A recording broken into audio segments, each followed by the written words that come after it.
We are back in the KLRU studio talking with our panelists about STEM and STEAM instruction here in Central Texas.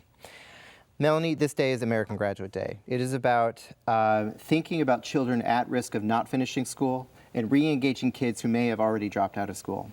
Why does the KDK-Harman Foundation feel so strongly that STEM instruction is a vehicle to re-engage kids and to help see them through?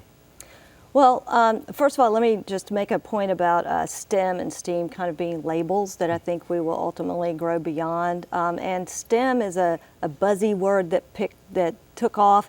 The previous term for it was SMET, which the National Science Foundation called it, science, math, engineering, and technology. A woman who's a director there changed it to STEM. It sounded better. And her point was that that's kind of the integration of the disciplines as opposed to foundational disciplines with others on top. Yeah. And so I think it comes down to engaging these students. That's one of the things we see in our summer learning program. There was a student that went to a You Teach program. He did not want to go one summer. His parents made him go. He was forced to go. And he wound up liking it. And then the next year, someone at his school called him smart in science class. And the next summer, he came and was so enthusiastic, he wore a bow tie to match one of the instructors at the science camp. So I think that engagement, because engagement leads to persistence, which leads to graduation. And I imagine there are a lot of parallels to the arts. Absolutely. I mean, we see the same thing in arts learning, whether or not it's in the context of STEM or arts learning on its own, that young people that participate in the arts, especially here in Austin, we did a study, and it was found in AISD, that young people that participated in arts learning for more than 3 years ranked 20 percentage points higher on graduation rates than students from the same socioeconomic background. And we also know that students who participate in the arts are more likely to persist and actually graduate. So the arts allow for such engagement because it's hands-on, it's fun, it taps into young people's imagination and innovation, and keeps them wanting to go to school and keeps them learning in an active way in the classroom. Talking about Skillpoint Alliance. Yes. We know we aren't reaching all kids in the ways that we want to. Where does Skillpoint see themselves going next? What can the community do to help Skillpoint and other organizations provide more access, provide more of this kind of engagement and enrichments for kids?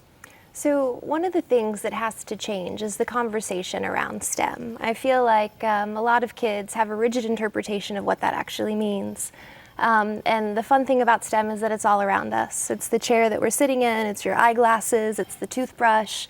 And so really kind of expanding their horizons and allowing them to see themselves in those positions, right? Planting the seed and hoping that they take it all the way to the next level. So with Skillpoint, we're really lucky because we're a nonprofit organization, so we can be in all kinds of schools simultaneously. But right now we are starting to expand through the urban corridors. So we're going to be in Waco, we're going to be in San Antonio, and hopefully in 5 years we can take it to the Valley, because we've seen that the programs work. And kids learn how to persist through adversity, because STEM is really about the process and less about the product. And so when you do have a process and it's well vetted and you're using project-based learning to facilitate the process, kids can make mistakes and feel okay about it. Because they have plenty of opportunity to move forward and fix those mistakes and learn from them. And so with Skillpoint, I'm really excited because we are going to start touching lives across the entire state in the next 1 to 3 years. So as part of scientific process, we talk about error analysis and error correction, right? Adjusting as you go, and you mentioned some of that with persistence. This is a fundamentally different way than we've been teaching science and math instruction historically, where there are right answers and wrong answers. Are you seeing much of that kind of flexibility play out in the work that you guys are doing? I'll toss it to any of you. Well, I've seen our grantees, we go observe all of our summer STEM programs, and getting to see them across the board, you see a lot of variation. For example, having a student sit together and recite multiplication tables together is not an engaging STEM activity. But having them do project-based learning, or like we saw at the Ann Richards School, you were there then. I was. They did a maker program, and so having the kids with the hands-on work is a lot more engaging. And breaking things up with... You guys are doing really compelling work. I would love to stay and talk to you more. we now need to turn back to Kennedy, our PBS NewsHour student correspondent. Again, thank you so much for being here. Thank you for joining us on American Graduate Day.